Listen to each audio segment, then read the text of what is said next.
right, we got skincare going on. I'm about to retake the road. I keep saying road tests because I really want to get this shit over with. But I'm about to retake the written test so that I can get this shit over with. With the road test, I know that's only going to be a one-time thing. I remember exactly what I did for the road test. It's just a matter of, you know, getting that old-fashioned car from... Why the fuck is that still a thing? Anybody? Is it because they want us to pay these driving schools? Because honestly, I can't imagine that we are ever going to go backwards, right? In the way that we approach driving. Why does the next generation need to know about that the fucking driving without that screen in the car? Are they ever gonna have to do that? Are they ever gonna have to do that? We about to have robots in the house. We about to have self-driving cars. Why the fuck do I still need to use an old ass 1990 something car to do a driving test, if not simply to pay the driving schools?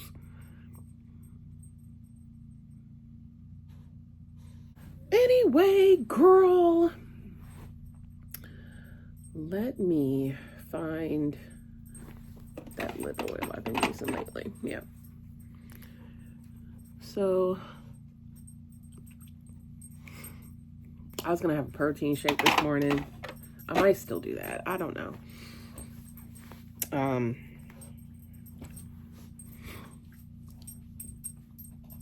Hey, let me get that coat off. Pup. Let me take that jacket. Come here. Okay, come on. Stop looking at her.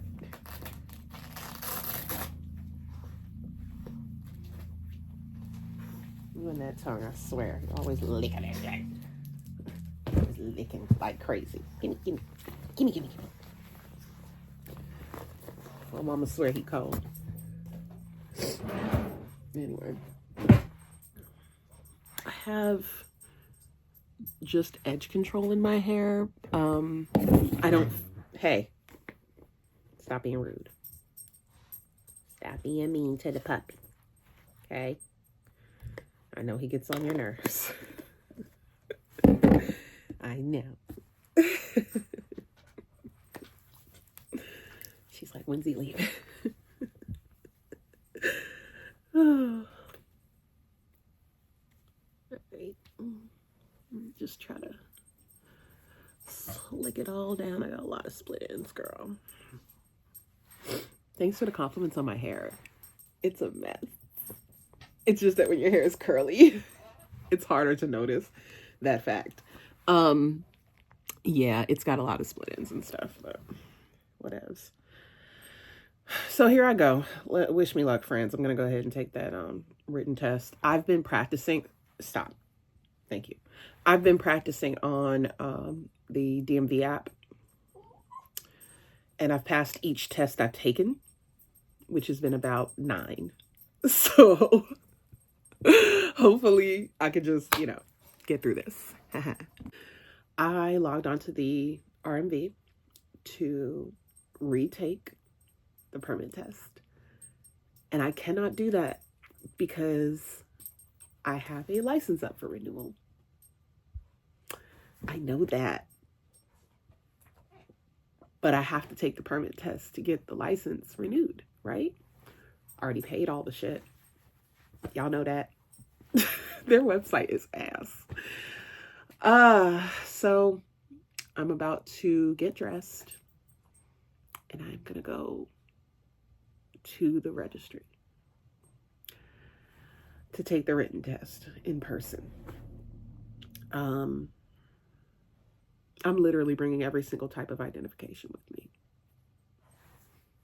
because just in case I'm not going back and forth. I have sciatica, I have lower back pain. Not even supposed to be walking, girl, but you know what? We're going to do it anyway. I'm also going to bring this registration application with me and hopefully get this resolved today, because I'm going in circles on the website. Your license is up for renewal. I click on renew license and it says that I can't do that because what was the reason that they gave me? If I try to renew my license, it's not active.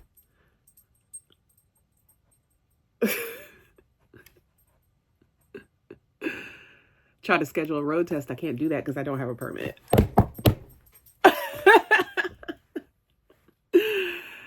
Woo. Are they not talking to each other? Is the information that I put in over at the registry, it doesn't go over here? What's happening? Because y'all know I failed the permit test last week. So why can't I just retake it? I have money. I'm going to pay. Why can't I just retake it? Oh. Hopefully things will work out. This is what I'm supposed to say. Hopefully things will work out. Everything will be fine.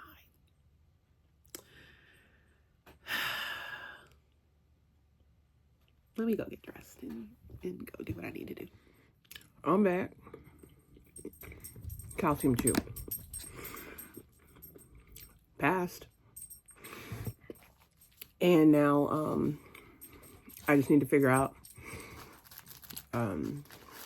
how I'm going to be doing this road test, because I need a car. Yeah, you know I'm walking there, nigga. You ain't there. You could have dropped me. Oh, hush. Let me tell you something.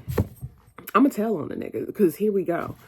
I asked him for the money to take the test again, and he act like I asked him for $3,000. Oh, I can't pay for that. I just paid for the car. You know, you need to save money and do X, Y, Z and all of this other shit. And I'm saying to him, why are you telling me that I need to save money when I don't have a job yet? And he's trying to like yell over me because it makes sense. And, you know, acting really obnoxious and stupid. And so I was going to say something. I was going to say, the disrespect that you give me, you are going to get back tenfold. Each time that you try to talk down to me or try to belittle my contributions to this relationship, or you try to act like I'm a burden to you, each time you do that, you are going to get that back tenfold. But I said to him, I'm going to go walk to the RMV and go take my permit test. That is it. Put that $30 in the cash app. That's it. Because what the fuck was the point of any of that repairing the car if not so that I can drive our child places? Don't I need a license?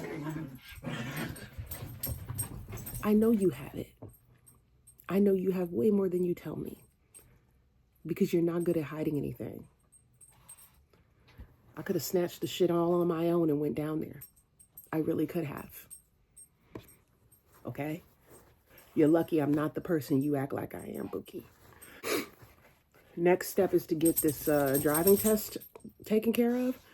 So I'm going to call around my family and see who has a car that is old enough to have the e-brake in the middle. And if I can find that, I'm going to ask them if I can borrow the car tomorrow. I need a licensed driver with me, preferably the person who owns the car, so that I can hurry up and get this shit done. I do want to update my name, I think, maybe, possibly. I actually don't. I don't want my full married name on there because it's incorrect. But it's on my social security card and my marriage license. So I guess I'm going to have to pay to have that changed on my license too. Yay. Whatever. The point is I need a fucking driver's license. And I'm like, I'm over it. So, through the red tape and all that other BS. So let me go take care of that. And him just messaging me just now talking about, are you walking there? Didn't I tell you I was walking to the registry? Well, no, I'm going to float. No, I was going to fucking Tootsie slide. Like, shut up. And I'm operating off of no food too. Like, I haven't had anything to eat. So, yeah, I guess I'll go make some oatmeal or something. I don't know. But, yeah, I'll have to get that taken care of. We're forging ahead. At least we have one win in the basket, and that is the permit test. Okay, so at the bus stop, waiting to pick up Nala. My mom is already at the house.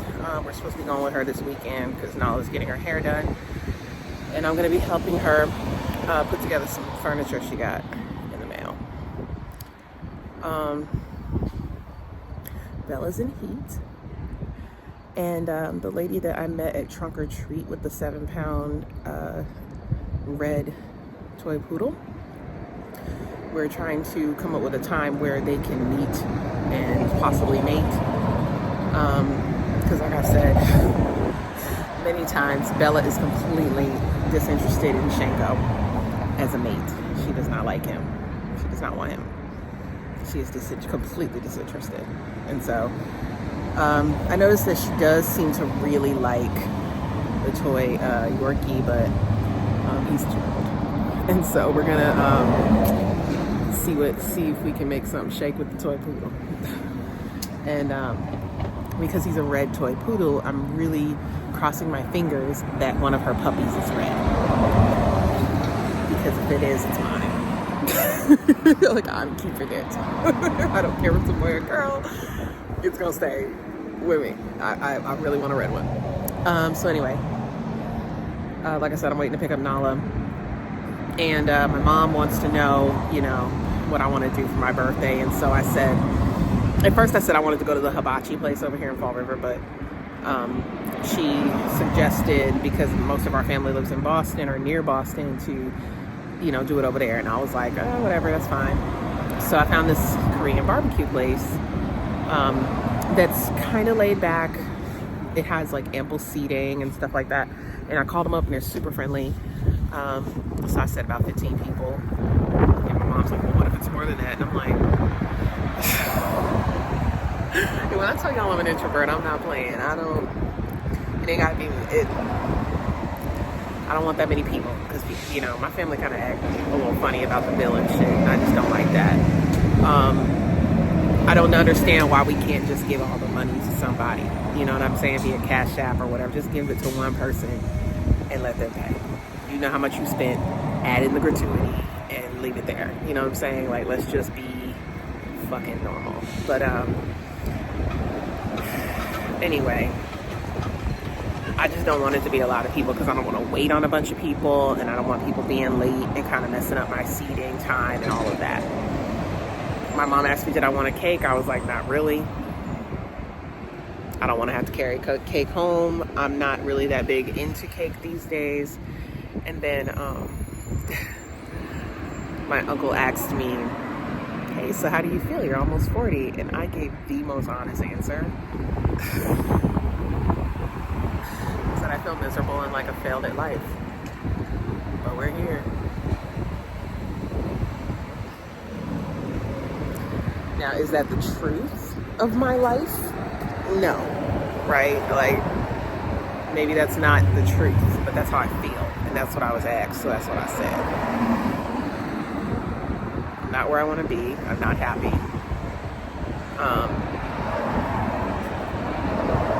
I know my potential versus where I am is vastly different. And I'm not happy about my life. It fucking sucks. So, that's what I told him. My mom looked visibly hurt by that. Like, sad for me. And I just shrugged my shoulders and left the room. What should I feel versus what I actually feel are just two totally different things. that, ladies and gentlemen, is depression. That's MDD. That's what it does to you. I know what I should feel, but what I actually feel, they don't line up. Oh, you can't be a failure. You're a mom, and your daughter is so sweet, and you know, create all these great memories with her. That's all outside. That's outside of me. She didn't ask to be here. I'm not going to make her life miserable because I'm miserable. You know what I mean? So when it comes to me, like if I wasn't her mama, like just Victoria is wasted potential.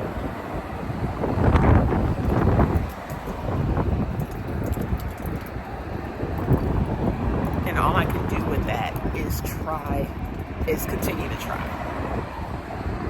And as long as I'm above the ground, that's what I'll do. Even though I feel like it's futile, I'm gonna keep trying. And where I land with that, you know, we'll see.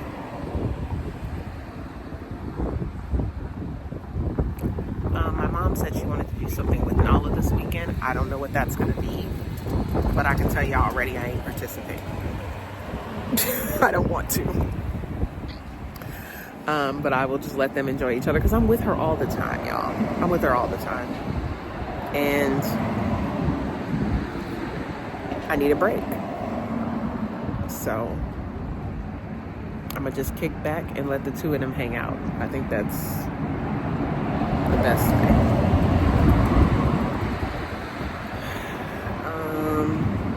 I'll pop back in later. See you then.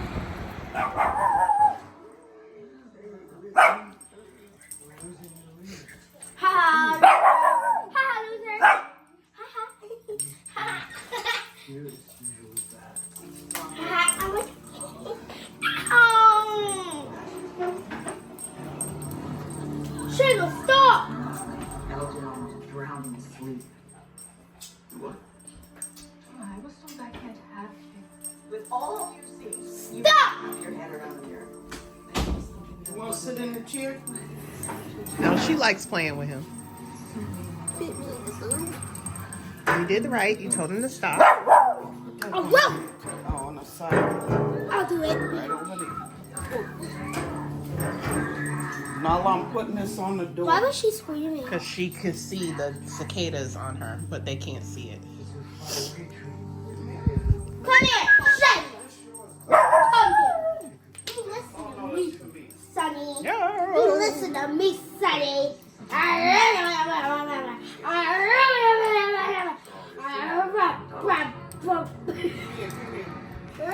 I will get four for you. It's almost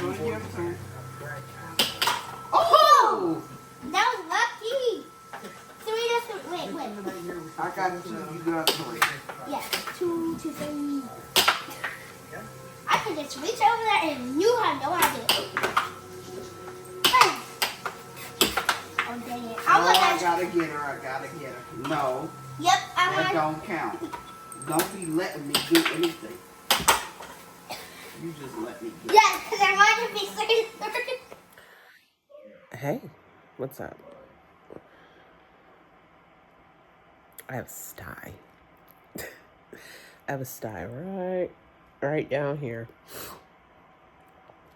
And it hurts. I'm also, I'm over here with Shango, and I have been sneezing all day. My throat and my chest are burning. And it's been quite cumbersome, but I came here to fix some stuff for my mama. So I'm gonna show y'all the progress that I made with that. So I put this together. This took about, I want to say 2 hours to put this together. Because, I wanted to make sure I got it right and I didn't have to like double back and do anything. So these actually like soft close, nifty. And then these are some drawers. These, I had to do the track that actually goes on the drawer piece. I had to do it again because I did them the wrong way, but it wasn't bad. That was the last step. So overall, I'm very proud of me. This is the box it came in, so we're obviously going to toss that. And then he's been my partner today. He's been my helper, and he's also been killing me. Silently killing me. Okay. And then I came in here and hung some things up. So, used command strips for these, you guys. The Velcro command strips, or the clicky ones. I don't know if you know what those are, but we hung these up. And then I got up there on a step ladder and hung that up. That's it. The idea of, you know, cleaning up, organizing and all that, that's up to her. I'm exhausted. So much so that I had to have a nap in between putting together the dresser and hanging up the pictures. But we're good. It's From night, so at midnight I'll be watching From, and my mom is on her way back with Nala. I can't wait to see her hair. I know she's gonna be coming in here going, because she got a trim and I let her get her hair like pressed. So we'll see how she looks when she comes in, and then we'll have dinner. My mom's bringing dinner home. So that's it. That's the update. All right. Okay, sir. Okay.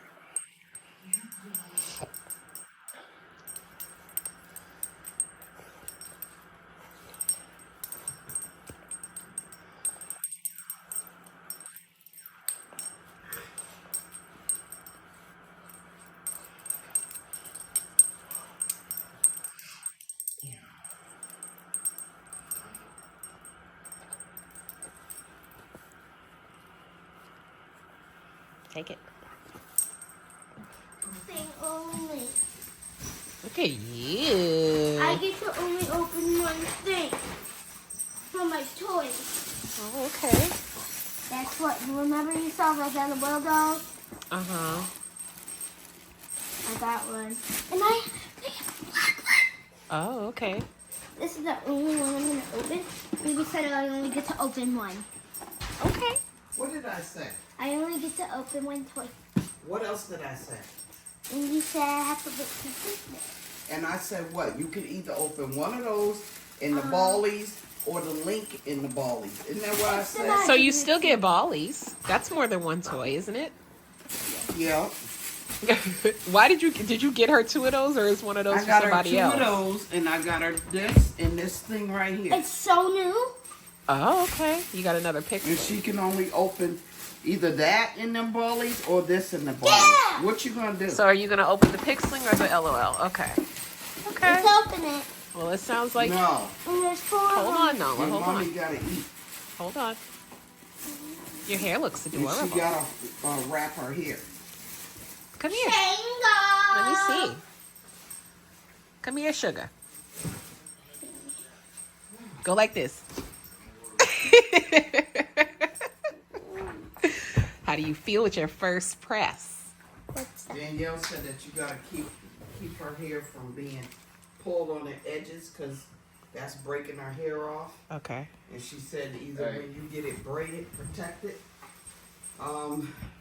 protective style. Yeah. I mean, keep her hair braided so it'll grow more. Yeah. She had to trim it all the way around. That's fine. I need And that.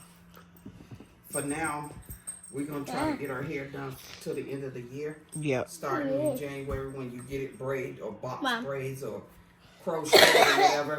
Tell them not to tie it, braid it tight right there. Where alopecia, her hair will fall out. Okay.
We're home.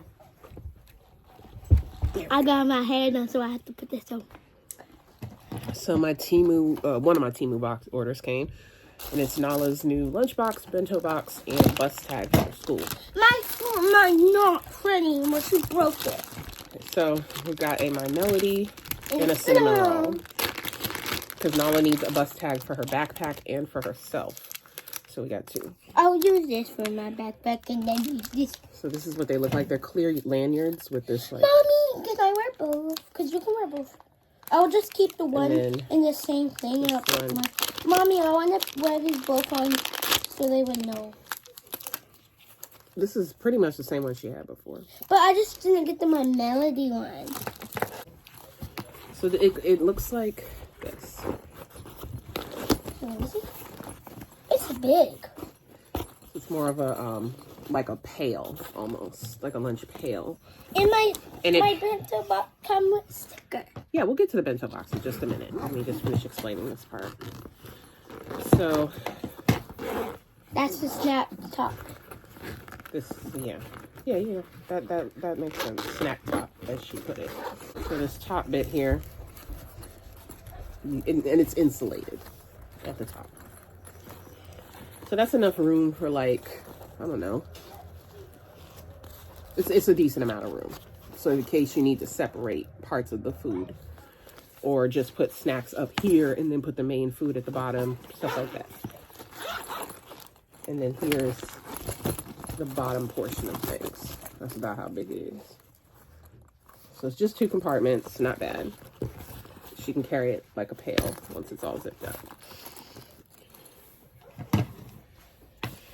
And then I need to open this bento box, and then she can decorate it with the stickers. Her bento box has seen better days. Like the top part where she keeps the fork and spoon are broken. But this is going to be the top portion of things, and she has a spoon and chopsticks this time. And they have grips on them to grip the food. That's pretty nifty. It has grippies. Mommy, how do you get the sticker? Oh, God. A cinnamon roll sticker. It's going to go right on top of this baby. He's so cute. Oh, have a unicorn. My birthday, on my 6th birthday, oh no, I rubbed it. Can you just peel it? I obviously need to wash this. I need some more bit.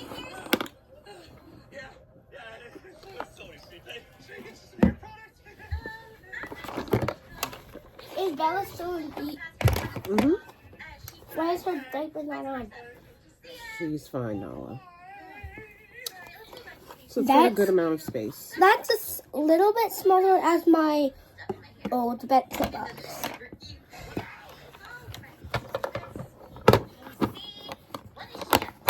I like the little scalloping on the sides. Oh, they're so different.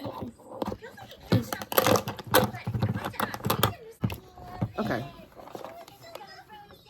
That's super cute. It's not closed all the way, but that's okay. Now, oh, I was just going to say her other one had handles. This one does too. That's awesome. So if I don't want to use my lunchbox, I can just... But that's not going to happen. This is very efficiently made. So yeah, we're going to get us a good wash. But that's not going to happen. Look, that's our little Temu haul. All right. So, I'm just sitting here trying to decide, like, what I want to do next. I just printed off my road test form. And I'm wondering if maybe I should I might need to print it again because I want to add my full married name on there.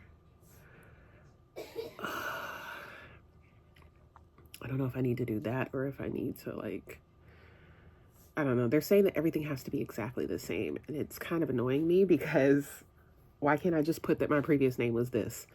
You know what I'm saying? Like how they have, like, any other names you go by. Because James Emeka Dixon doesn't fit on the license. It doesn't fit. So I don't know. Anyway, I am working through this peach lemonade. Watched the 5th episode of From last night, and it was a tearjerker. Got me right in the feels. Victor reuniting with his dad was so touching. And not, I don't know, it wasn't really for the obvious reason of I haven't seen my child in 40 years and I still recognize my child, you know what I mean? Like, you know your kids. But like, it was his response. Like, the one thing he said to his dad, which was, what did he say? I couldn't get home. I didn't know how to get home. I tried to get home. Something like that. He said something like that. And I felt like that hit me, because it's like, baby, you were 10. I know you tried. He knows you tried. He knows. And it was almost like he felt guilty that he didn't get out. Survivor's remorse already, right? Because you have endured a massacre. Like, not just your mom and your sister, but everybody you knew dead. And having to survive 40 years of people just dying, you getting close to people and them just dying over and over again. And he is definitely a character who is emotionally stunted. He is kind of stuck at 10, even though he's a grown-ass man. Like, if you watch this show, he's like 50, but mentally he is 10, because he was traumatized so deeply at that age that, it's like a PTSD type of thing. The guy who plays him, Scott McCord, he does such a good job. I know everybody, Harold Perrineau is brilliant, but all the actors on this show put their foot in their performances. All of them. I would give the highest honors to Harold and Scott. They're my favorites as far as the ones who deserve the things. Because imagine being the person that everyone looks to be the one with the answers, to be the strength, to be the guide, to be the authority over a place that none of you understand, that is listening to you all day and plotting against you at night. Like, this shit is crazy. If you guys haven't seen this and you can handle gore, not every show and not every episode is going to have gore, by the way. But if you can handle something like The Walking Dead, something like Lost, if you can handle those types of shows, then you can handle From. I think that this show does a really good job of putting you in there, like bringing you in and feeling like an attachment to the people.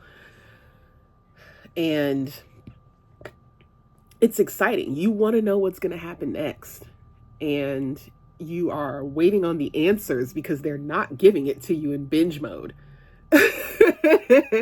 This episode, Boyd is confronted with the fact that he left Randall behind.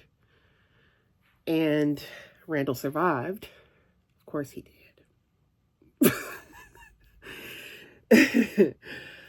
I just can't get over this. I knew they weren't gonna kill him. Okay, so listen. This whole season 3 is about breaking Boyd. The season finale of season 2, he screamed into the forest, "You won't effing break me." And he said it again on the first episode of the 3rd season when Randall tries to take the goat because their crops died and they're out of food. So they start to panic. They run up in Ten Chen Tension Lou's house, which is Kenny's mom, run up in her house and take all the preserved food. And everybody is in a crisis because even if they eat that food, that's not even enough to last them like a month. So in a panic, Randall, the town asshole, he takes, Randall is an ass. I'm going to say that for real. Like, I don't like his personality at all. Lots of people don't. But he's also very helpful. And he ain't scared of anything. Like, he's kind of down for whatever. So he has his purpose, right? Unlike Dale, who's just an ass. Full stop. He's annoying. He's like, doesn't have any plan, but he's criticizing your plan. He just wants to kind of jump and do things without thinking, and almost killed Boyd's son,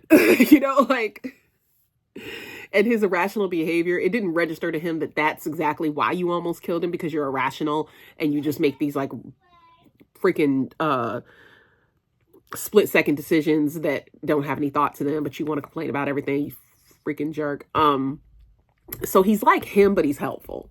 That's Randall. And so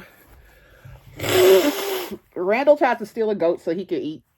And they're like, you can't take the goat because A, that's Ethan's favorite goat.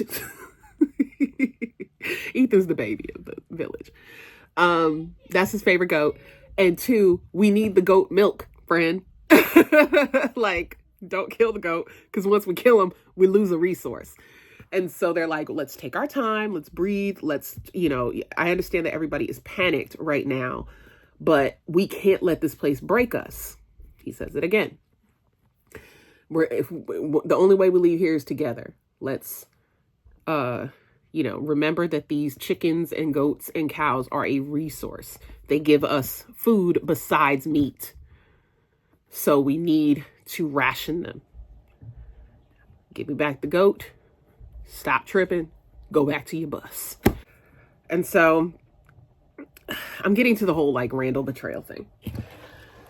So Randall didn't get along with anybody, right? Like, he didn't want to stay in one of the houses because they were all filled up with families. He didn't want to stay with nobody. He didn't want to stay at Colony House for the same reason. Again, he can't get along with anybody because he's an ass. So he ends up staying in the bus that he came in on with everybody else that was on that bus. And now he gets to stay on the bus by himself. And I believe there was a family that didn't make it off the bus that got killed on the bus. So he has to like clean that up.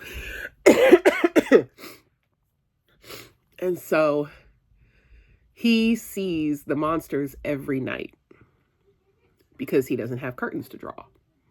He has a talisman to keep him safe from them entering the bus, but he doesn't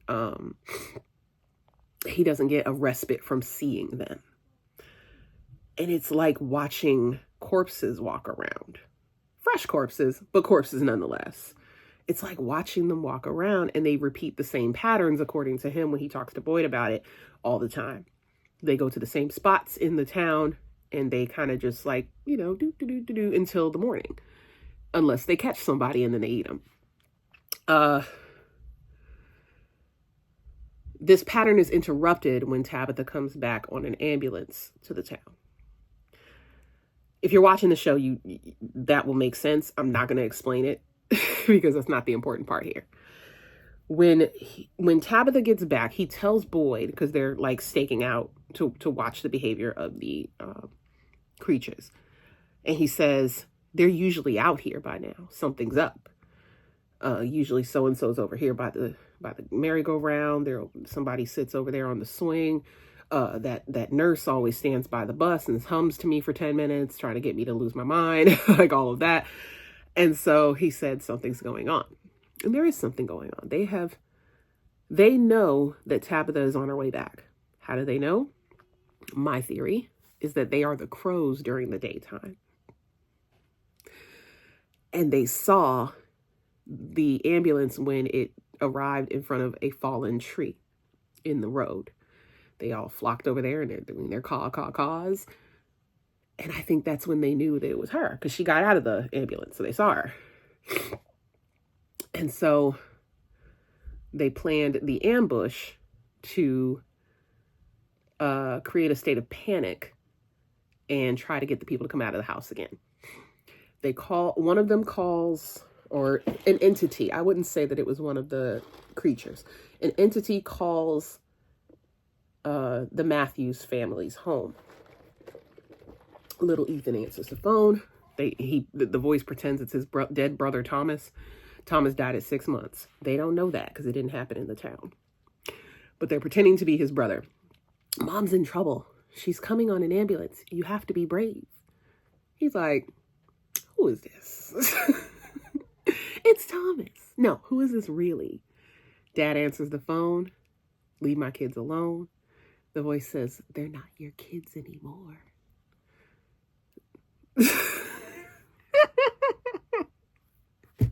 What? So, what are you talking about, first of all? Second of all, fuck you. So, he asks his son what they said. He tells him that an ambulance is coming. Mom's in it. She's alive, blah, blah, blah. That evening, as the ambulance is rolling into town, Tabitha's trying to tell the EMTs and the police officer on the ambulance with her that there will be people here to help them in the town.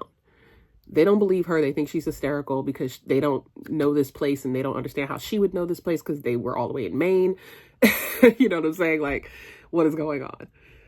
They see a dead body in the road, friends, and they insist on going to check on this body because they can't get past it. She is begging them not to go outside and telling them that is not a dead body. Like, please don't go out there. You are going to freaking die. She's, panicked. She's hysterical at this point. So the police officer handcuffs her to the ambulance.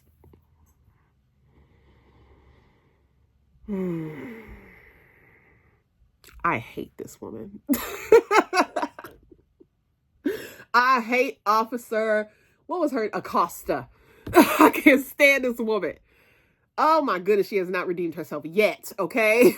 So she handcuffs Tabitha to the ambulance. Now, she just told you that ain't no damn person. Like Martin, that ain't no damn puppy, Gina. That's what she told him.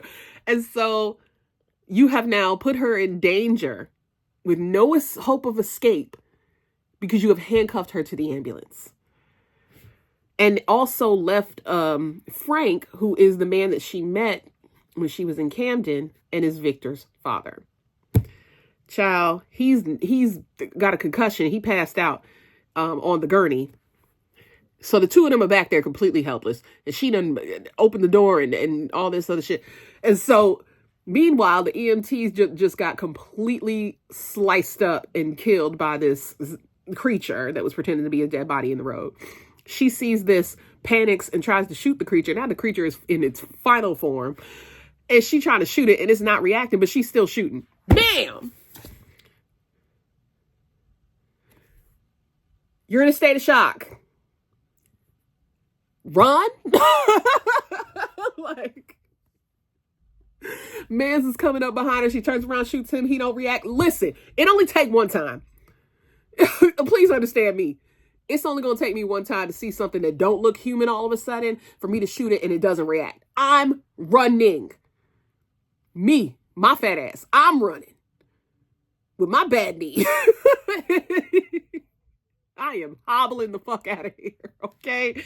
So anyway, she finally gets it in her head when they get close enough to her and they're near the ambulance that she's going to run. Thankfully, they walk after her because, they on their little thriller shit and they just walk at you. On her way to the colony house, Miss Girl that cussed out Fatima because she was hogging the bathroom, she's looking out the window. There's somebody coming, y'all. Somebody running on the hill. A monster walks between the line of Nikki in the window. The monster, Miss Acosta, Officer Acosta. Officer Acosta tries to shoot the monster, misses the monster, hits Nikki. So now Nikki dies. I'm just going to make that a really quick thing. Nikki dies. Miss Acosta comes into, they let her in. and they need some answers. Where'd you come from? Who was with you? You know, like, what's going on? Is there anybody else out there? And so she's explaining what happened. Nikki's dying. They try to perform surgery to remove the bullet. She ends up bleeding internally. There, I explained it anyway. Y'all, thank God Boyd and Randall reach Tabitha and Frank before, and the monsters aren't really paying attention to them, right? But they're around. They're just waiting. They're so smart, y'all. Either they're smart or whatever is running them is very smart. And so they realize, oh, I don't have a key because, Boyd is a sheriff, so they thought he would have a handcuff key. He didn't have them on him. So he tells Randall to go back to the bus and get a toolkit. Randall runs back to the bus. Jim, her husband, Tabitha's husband, and Boyd get into, or trying to find the keys to the ambulance and also get her unhandcuffed. Man, here come the nurse monster. She got the keys.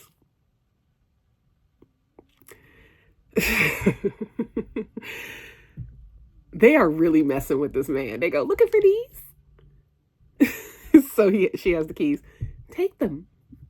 We get to keep Randall, though.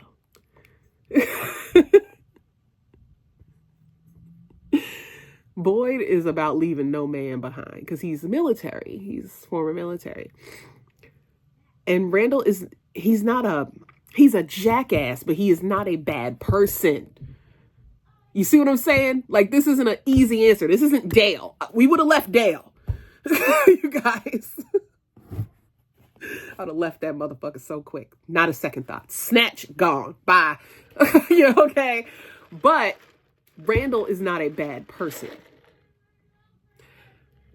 I would have had a hard time leaving him too. But he does end up leaving Randall to take the keys and drive off with the ambulance.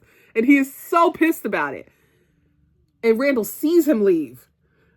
You know what I'm saying? Like, it would have been one thing if they were already tearing him up. You know what I'm saying? Like, he's a lost cause. But he didn't see, like, he saw Boyd leave with the ambulance. And he is surrounded by these monsters. He's also being attacked in his mind by a bunch of cicadas. That's from a previous episode. I'm not going to explain that right here.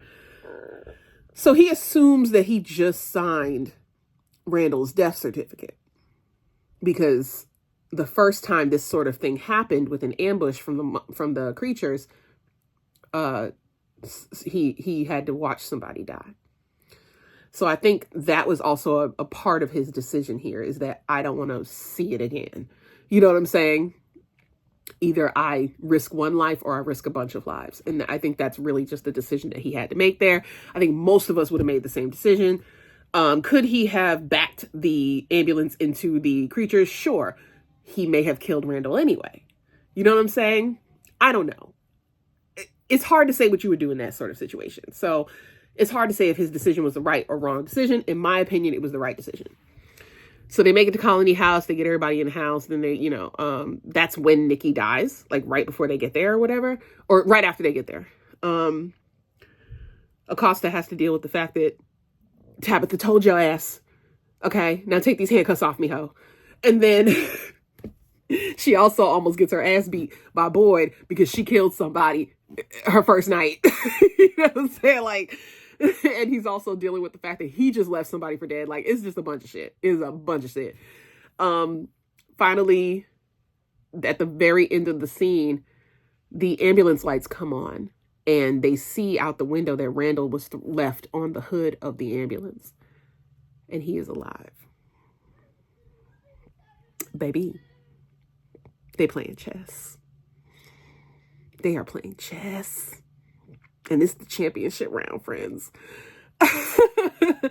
Because what does that say? And what does that do now, right?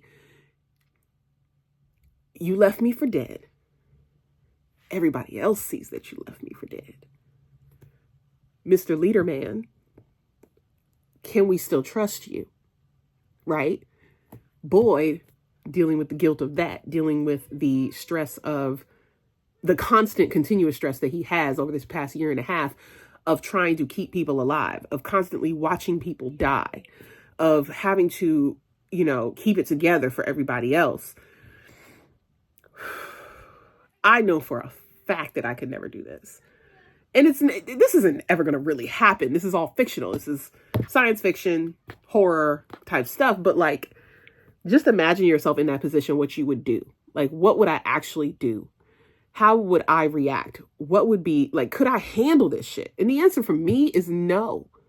I would never be able to handle this type of pressure. And having people rely on you, it gives very much child-parent dynamic, in that when we're teenagers, we hate our parents because of things we don't really understand fully and the decisions that they make.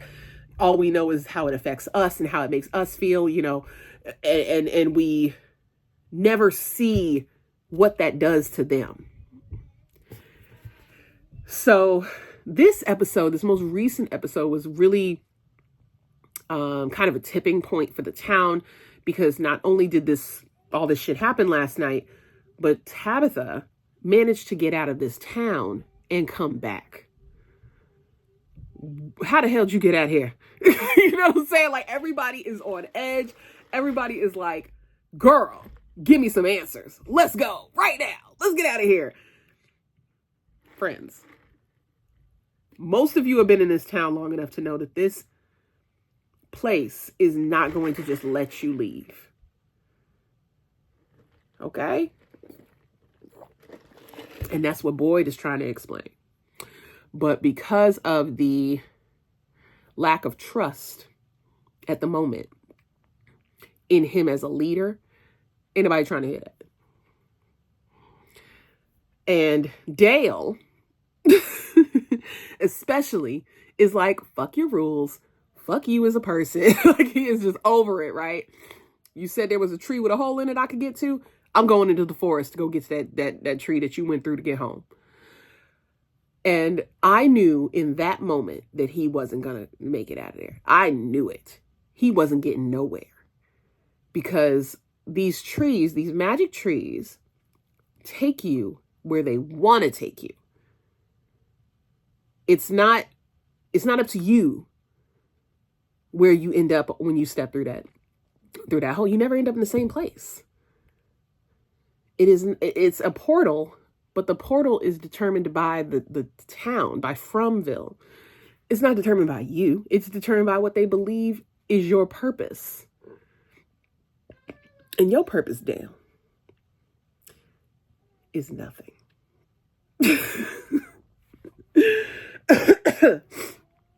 You've caused nothing but trouble, friend. And so you are going to die just like what you are. A hard-headed individual. So you are going to be stuck in the hardest substance in the town. They ended up putting his ass into the concrete of the pool.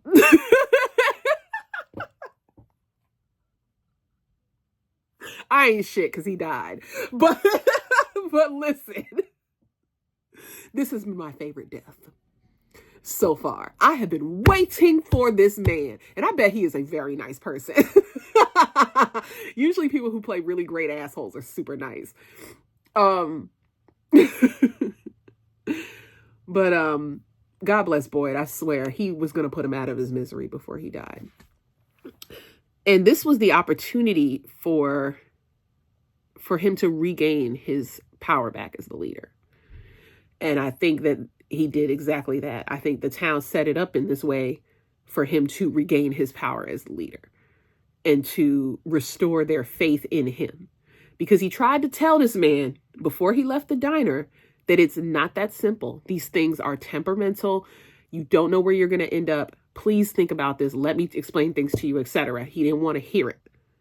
And because he said what a lot of them were thinking in that diner, which is that, we've listened to you for long enough. You haven't gotten us anywhere. Your plans haven't worked, etc., etc. They felt that too. And so now you get to see, everybody gets to see, because this pool is empty and everybody can see it. You get to see what happens when you don't listen to Boyd. So you go ahead and go into that forest if you want to. You go ahead and walk through one of them fucking holes if you want to and see where you end up. Good luck. Or you can listen to me because I've been through it already. And we could come up with a plan that helps keep people alive and keeps us as safe as possible. And that's exactly what he told him. He said, who's next? Who wants to walk out there and go through one of them trees? Any takers? Or are y'all going to chill the fuck out and listen to me? Love this show. I just spent another almost 30 minutes talking to y'all about this show. I love this show. Can you tell? It's so freaking good. And such a great social experiment. And what you would do in a high stress situation, almost like an escape room style situation. And there's also elements and moments in this show that are just touching, heartwarming, that talk about things that we rarely talk about in shows like this. And again, like I said, the acting is just so fantastic. And we are starting to get those answers that people who have been watching the show have wanted. We're getting closer to the answers about like what this place is, what's running it, and how can you get out. I don't think because they've been renewed for season 4, we're not getting the answer as to how to get out in this season. And that's supposed to be part of the fun is, watching things unfold. And it is very much like life in that there is one thing after another. If there's always something. That is life. You know what I'm saying? Like when you think you got stuff figured out, oh, my allergies, man. When you think you have things figured out and you think that you're almost on the other side of stuff, you will always end up with some kind of roadblock, friends. And at least that's been my experience so far. And so as I'm watching the show, I am just expecting for the shoe to drop. Ain't no resolution happening. You know what I mean? Like, why would I be expecting that? They're not going to tie this up with a neat little bow. You see where they are? You know what I mean? Like, that's what you got to expect watching this. Stop thinking that this is going to be some flowery ending where a portal opens up and they all just walk through at the end. That's not what's going to happen. This is going to be a struggle down to the last minute of the series finale. And that's the fun. Watching things unfold, meeting new people, losing people, etc., etc. I'm going to tell y'all right now, I love that this show is led by a Black lead who has earned his spot. Okay? Harold Perrineau has been out here since I was single-digit ages doing this shit. He has earned a starring role in a series that is really well written and produced. Like, I'm proud as shit of this man as a former actress. I am so proud of this dude. And the supporting cast is exceptional. And also represent a huge, like, diverse type of person who acts. That's another, like, really big thing for me. There are people of all different shapes and sizes and ages on this show. Real life. Okay? Ain't too many model looking people on here. There's a couple, but there's not enough to where it's like this show is about how you look. You can act no matter how you look. And that was something that when I was coming up was not as supported. I was told to lose weight. I was told to get prettier. Even though I wanted to be in theater where it matters less. I wouldn't say it doesn't matter. Where it matters less, I was still told I needed to conform. There is somebody on this show that is a heavy-set middle-aged woman. And she's one of the lead cast members. Big and tall young brother on this show who is doing an amazing job in his role. I would say he is, if there's, I don't know, second tier supporting cast, but he still gets a lot of screen time and a lot of lines. There are people who are the conventionally attractive ones, sure. But there are people who are much older, like mature. There are people who are you know, just average looking. Like, I really appreciate the diversity of this cast. It is so real. And it lends itself to the immersion because I can believe that these people would happen upon each other. You know what I'm saying? Like, I can believe that this is a town that if they weren't in this sort of situation, this could actually be like your neighbors. So for me, they really just kind of thought of everything. And according to the writers, this has been like 20 years in the making. They have already finished the show in terms of writing. They already know what's going to happen. They already, you know, all the plot points, there are resolutions to them. They have answers for you, but they're not going to give you the answers because they want you to enjoy the process like they have. I haven't been this interested in a show since Squid Game. I think a close second would be Supercell, but that was only one season. And I haven't seen anything else for that. But yeah, when the writing and the idea is new, I'm here. I love it. And I think that I am somebody who really kind of loves this subgenre of science fiction that plays on the human experience. Social experiments, escape rooms, things like that. I love that kind of stuff. I just think it's so cool. Anywho, I'm going to stop talking about it because it really has been 30 minutes. And I know you guys are probably like, Victoria, geez, fine, we'll watch it. But even if you don't, I hope that my recaps, you know, are enjoyable.